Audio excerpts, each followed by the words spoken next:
قرآن کہتا ہے وَإِنْ أَرَدْتُمُ اسْتِبْدَالَ زَوْجٍ مَكَانَ زَوْجٍ، اگر تم بیوی بدلنا چاہتے ہو، اس کو فارغ کرنا چاہتے ہو،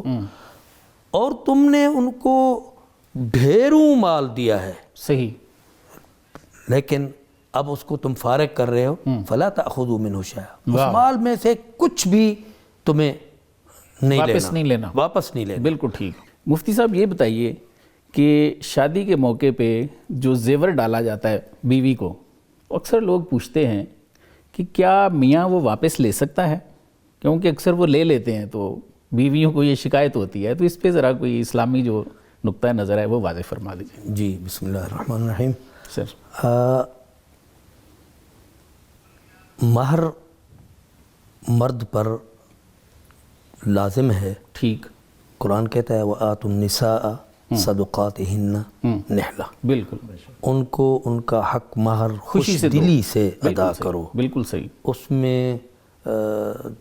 دل خراب کر کے اور اس کے اندر کوئی ایسی مجبوری ایسے سمجھ کے، انداز، اس کو کوئی بوجھ سمجھ کے نہیں، صحیح، بلکہ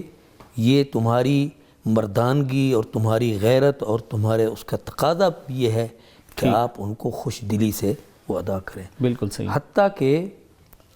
قرآن ہی میں سورہ نساء میں جی، اللہ فرماتے ہیں وَإِنْ أَرَدْتُمُ اسْتِبْدَالَ زَوْجٍ مَكَانَ زَوْجٍ وَآتَيْتُمْ إِحْدَاهُنَّ قِنْطَارًا فَلَا تَأْخُذُوا مِنْهُ شَيْئًا، اگر معاملات نو ریٹرن پوائنٹ پر پہنچ گئے جی، اور صلح کی اور باہمی اتفاق اور اتحاد پیدا کرنے کی ساری صورتیں ناکام ہو گئیں ٹھیک، جو قرآن نے بتائی ہیں، جی جی، کیونکہ آپ حضرات کو معلوم ہے کہ طلاق سب سے زیادہ باعث نفرت جی، اللہ کے ہاں بالکل، حلال چیزوں میں سب سے زیادہ نفرت والی چیز طلاق ہے، ٹھیک، تو اس لیے شریعت اس کو ناجائز سمجھتی ہے کہ کوئی آدمی معمولی سی بات پر طلاق دیتا ہے، بالکل تو صحیح، اس سے پہلے وہ مراحل طے کرے، جی، پہلے واعظ و نصیحت کرے، پھر ذرا تعلقات کشیدہ کرے، صحیح، بستر الگ کرے، اس کے بعد پھر قرآن کہتا ہے مارو۔ ٹھیک،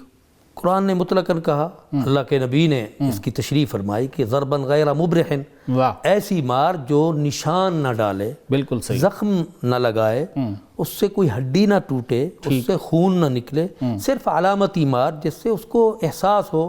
کہ جو مجھ پر فدا ہوتا تھا اب وہ میرے اوپر ہاتھ بھی اٹھا رہا ہے میرے اس رویے کی وجہ سے، صحیح، تو مجھے اپنے رویے پر نظر ثانی کرنی چاہیے۔ بالکل ٹھیک، اور چوتھا طریقہ جرگے کا ہے کہ صحیح، ایک فیصل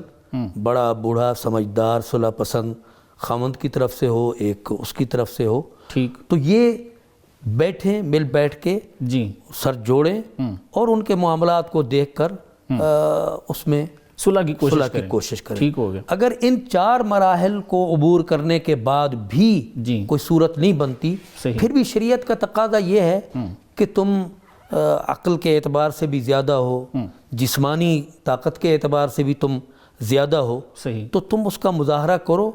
اور برداشت کرو، ٹھیک، گزارا کرو ان کے ساتھ۔ صحیح،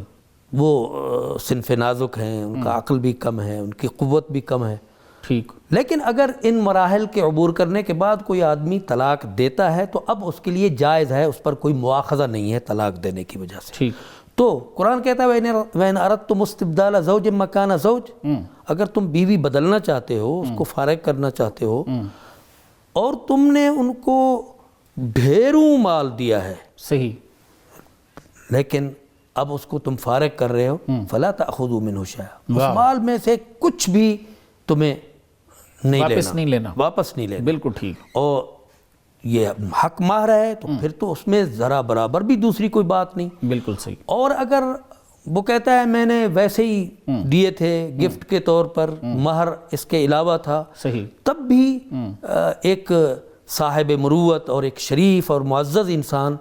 گفٹ دے کر واپس نہیں لیا کرتا۔ صحیح، اور اللہ کے نبی صلی اللہ علیہ وسلم نے تو اس پر بڑی وعید بتائی ہے، فرمایا العائد فی ہبتہ کالکلب یعود فی قیئہ، اللہ اللہ، وہ جو اپنا گفٹ دے کر واپس لیتا ہے اس کی مثال اس کتے کی ہے جو قے کرتا ہے اور پھر دوبارہ اسے چاٹتا ہے۔ بالکل، تو بہرحال خاص حالات کے علاوہ اس کی مروت کا تقاضا یہ ہے کہ وہ واپس نہ لے۔